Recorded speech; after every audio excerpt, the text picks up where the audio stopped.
confiance boo xam nañ ko gis donc toujours moo ñu nekk di ñuy wax wala gëmoo loolu su yàggee mu nekk malédiction et commencé na wane benn signe parce que président de la république ak ñi ko entouré ndeysaan saaga ak xeeb sénégalais weesuwul ñu ne bon vu la situation du pays un pays gazier et cetera donc il faut que comme su doon président Macky Sall rek moom la Sénégal jur pour que mu mun a yilif et pour que jàmm mën a ñëw ci réew mi comme su doon moom rek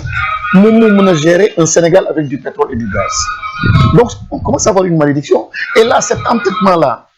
autour de l'histoire du troisième mandat c'est peut-être ça parce que les gens disent bon j'entends des fois le non il faut que réew mi wóorul il y a peut-être des gens qui vont venir parce que Sénégal etc donc il faut que président toogaat parce que ñeneen ñëpp peut-être qui n'ont pas l'expérience non c'est extrêmement grave donc si c'est l'alibi du pétrole et du gaz moom moo tax ñu mën a indi réew mi nii effectivement je trouve raison nous sommes en train de vivre la malédiction de la chose et le Sénégal encore une fois ce qu'il a de plus merveilleux c'est son image j'ai entendu d'ailleurs le Premier ministre tout à l'heure dans son discours parler du risque réputationnel ils sont en train de casser le risque réputationnel du Sénégal un pays avant l'or avant le diamant avant le pétrole etc c'est d'abord sa réputation son image une entreprise c'est d'abord son image soo gisee on soigne la communication eux-mêmes sont en train d'organiser une conférence de presse c'est pour soigner une image or nous avions une forte image au plan international le Sénégal était respecté admiré c'était le lieu où il fallait garder son argent c'était l'espace boo xam ni il fallait investir c'était l'espace boo xam ni tous ceux-là qui veulent investir en Afrique c'était l'îlot de paix donc aujourd'hui qui est en train de casser et de tuer en fait cette belle image, cette belle réputation du Sénégal, c'est ce qu'ils sont en train de faire. Et tu vois, j'anticipe peut-être sur une question par rapport au dialogue national. Macky Sall moom moo indi problème bi parce que 2016 ak son référendum dafa am benn point bu important bien sûr on parlait de mandat etc mais il y avait aussi le statut du chef de l'opposition démb maa ngi dégg malheureusement le ministre de la Justice qui dit oui on n'a pas clarifié ce débat-là parce que l'opposition ne s'est pas entendue c'est une honte de parler comme ça mais comment ça une honte c'est une honte de parler comme ça parce que c'est au chef de l'État de faire avancer les décisions qui sont issues d'un référendum parce que si nous votons oui c'est parce que les Sénégalais pensaient que effectivement la question donc du troisième mandat était réglée ñu ne oui on pensait effectivement qu'on allait régler la question donc du statut du chef de l'opposition et s'il y avait un statut au chef de l'opposition jib yaakaar nga ni problème mu dialogue bi nañ ko wax même rek parce que lii nga baal mi yëf seytaane la yëf seytaane la parce que amul benn njëriñ le vrai dialogue moo doon opposition am chef et comme le sunu texte ni ñu ko prévoir nga mën a toog am ay rendez-vous yoo xam ni républicain avec le chef de l'État ngeen toog ci réew mi ngeen ci wax ngeen di débattre bu boobaa problème bi duñ ko am. Est-ce que facile au Sénégal ñu am benn chef de l'opposition. lii encore une fois comme tu disais on va éternellement vivre la malédiction il faut Sénégalais yi ki ñu ne ni moom ñu ràññee ni après le chef de l'État qui moo cristallisé une bonne partie du peuple sénégalais dafay jaadu ñooñu wax ñaar ñooñu wax. Déjà parce que ñaar ñooñu su c'est difficile ñoom seen biir sax ñu déggoo ci ñaar ñooñu suñu doon wax réew mi du toll fii donc manque de responsabilité wala le jeu politicien du chef de l'État tax na ba problème boobu réglé wuñu ko leeraluñu ko li ko intéresse yëpp réglé na ko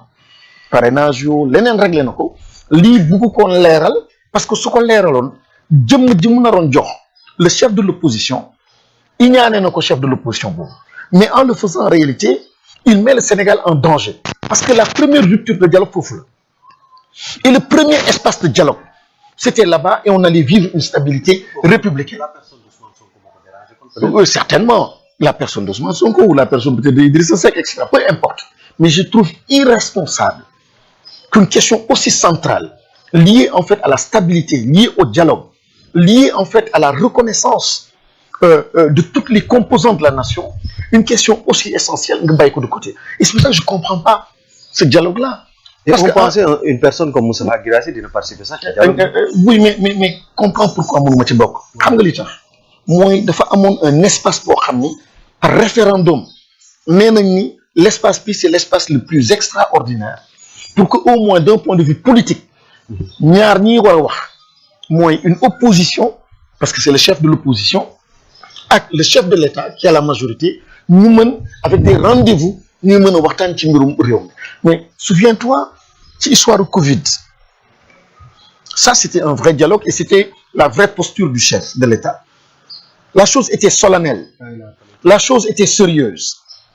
malgré que les ñu mu tëjoon kaso Khalifa Sall ñëw na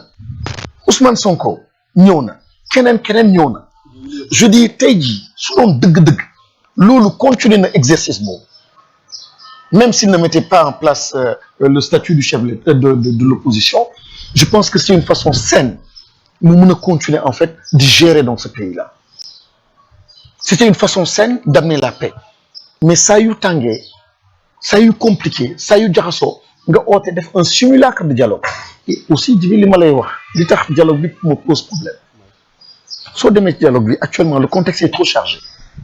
deux ñi fay dem ils sont extrêmement chargés positivement ou négativement personne n'est neutre dans cette affaire-là te ñu bëri ñu ngi dem c'est pour de la communication politique am une tribune boo xam ni ils vont communiquer ñu bëri ngi dem c'est pour des raisons personnelles mooy pour seen éligibilité ñu bëri ngi dem pour peut-être se rapprocher donc du président de la République néew na ñii dem pour réew mi te ku jàpp ni réew mi moo la fa yóbbu j'ai un problème quand les assises nationales presque sur combien de mois sur toute l'étendue du territoire national impliquer toutes les couches indi ay conclusions etc. je dis ça c'est du sérieux quand des questions aussi importantes que l'éducation importantes que la justice importantes que la paix sécurité etc. nga ko bëgg pamti en moins de 2 semaines en moins de 10 jours pour ne après je donne un résultat et puis je ferai une conclusion je ferai un discours à la nation je dis honnêtement très sincèrement je pense que nax sénégalais yi la gëmloo sénégalais en fait qu'il y a du travail ce travail-là ne peut pas être sérieux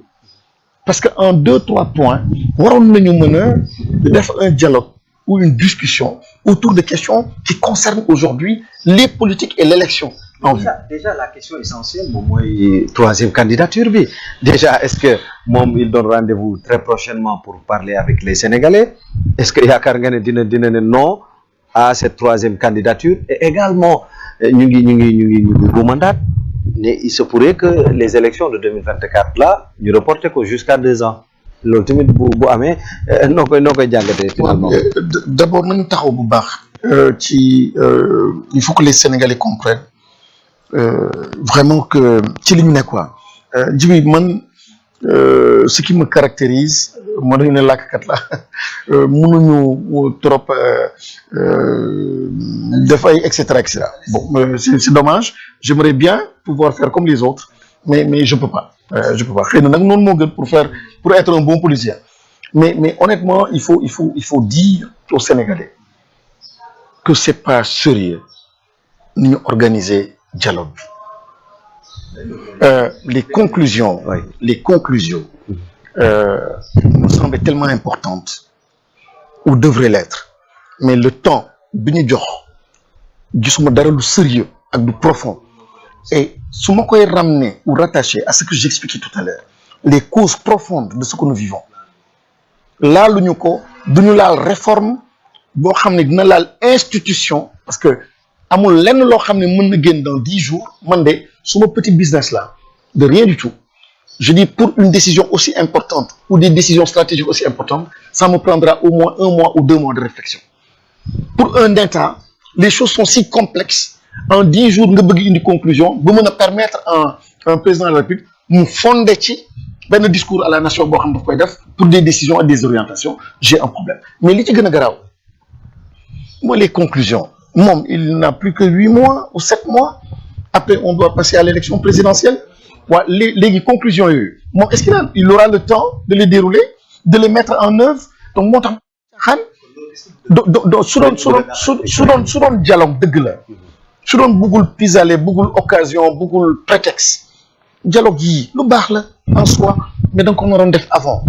dialogue bi lu baax la da nga waroon régler la question du statut du chef de l'opposition dialogue bi lu baax la yow miy dëkkate woon am na ne date boobu bu mu jëloon ne chaque année c'est le jour du dialogue national mais depuis lors kenn déggul donc je dis si c'était vrai qu'il y a une aspiration profonde une volonté profonde de changement je dis du contexte bii lañ ko nar a defee. moo tax maa ngi laajte ndax est-ce que li mu fi teg lépp ci ay pas nekkut loo xam day valider benn bi troisième candidature am bi ñaaram day pousse les élections. moo xam li mu bëgg def mais ñaar dinaa ko wax moo su dee xaar na ba après di doog a ne du ma candidat dinaa ne tooñ na Sénégalais yi su doon xamoon na ni du nekk candidat mais muy nëppal nekk dans une logique politicienne ba coow li yëpp jóg. ba kilifa diine yi sonn ci ba commerçant lott ci ba ñenn ci ñàkk seen bakkan ñàkk seen alal moom mu xam te tout dépendait de ça te moom xamoon na ko mu ngi simplement ci ay manœuvres politiques je dis ce serait grave su dee tamit dafa nar a nekk candidat bu boobaa mu gën a garaawati parce que kat waxet bu garaaw la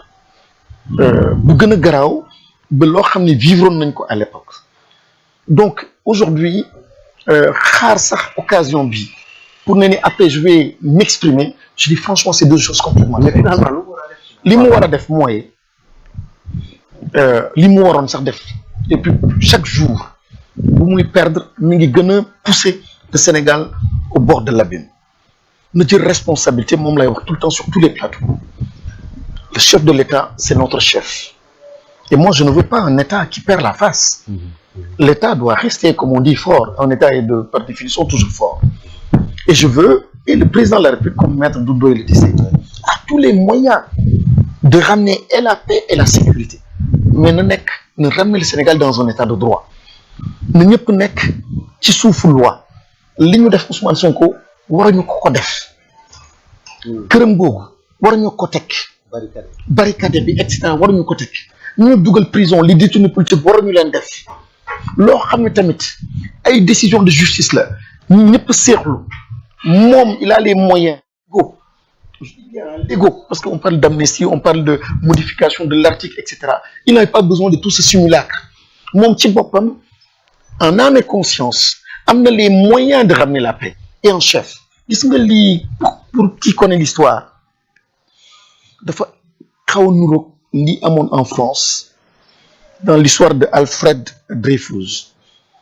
boo xam ne qui avait divisé la France en deux sur des années diviser les familles indi ci mais loo xam ne lu doy waar mais lii intéressant foofu mooy après l'État dafa ressaisir setal ki ñu war a setal régler seeni problème ndëpp changer seeni code seeni loi retrouver en fait une république retrouver une nation beaucoup plus forte mais et c'était le début d'ailleurs aussi de l'engagement de l'intelligentsia des intellectuels et actuellement dañu nekk c'est dommage ce qui s'est passé mais c'est une crise intéressante waaw mais xam nga crise quelqu'un le disait japonais ñoom crise toujours dañ ci sant yàlla ñun tamit sax jur alhamdulilah kulli haal donc crise su ñëwee soo xoolee mën na nekk une opportunité mën na nekk bunt mais encore une fois la condition mooy la sincérité am na benn kilifa ndeysaan yàlla ko yàlla gërëm Aliou Sow l'ancien de la CSE une fois ma dajeeg moom ci benn homme d'affaires ñuy waxtaan ma ne ko j'en profite parce que dama nekk souvent avec des jeunes et dama bëgg nettali loo xam ne jëlee naa ko ci yow loo muy dénk moom moo expliqué yow sa succès mu ne ma ah Moustapha ci diir bu gàtt bi dina jafe mu ne ma wante su may jéem a expliquer li ma yàlla jox defe naa mi ngi ko jaarale ci benn valeur rek mooy sincérité waa sëñ bi koo xam ne am nga jaar-jaar am sa alal am sa notoriété am sa et cetera nga xool li la wër yëpp nga ne je pense que li ma jox li yëpp yàlla mi ngi ko jaarale ci c'est une seule vertu mooy vertu sincérité gis nga sincérité boobu dafa am solo gis nga nañu bàyyi politique beneen mag nee na ma dama bàyyi politique depuis bi ñu changé paradigme politique depuis bi ñu ne politique wuure la bàyyi politique et quand on dit oui c'est ça la politique ah naxante bi c'est ça la politique ah tey nga wax lii demain nga et cetera suba nga wax y a un problème donc. mais man sincérité boobu. ji bi sincérité dafa am solo. man sincérité boobu naa ñu teg ci ndax moo may mel ni transition la pour mu yóbbu ma sax ci beneen point bu ma jàpp ne bu essentiel la mooy foofu nag dinaa fa dugg ndaxte sànq ba tey on parle de la li nga xam ne responsabilité wu état li mu def ba ñu yegg fi ñu yegg mais tamit bëggoon naa tamit ñu laal du côté de l'opposition parce que foofu day important sincérité boobu noonu est-ce que yow jàpp nga ne gis nga ko au niveau au sein de l'opposition puisque yaa ngi bokk ci coalition boo xamante ni ñu bëri sax dañu jàppoon ne bokkatoo ko oui.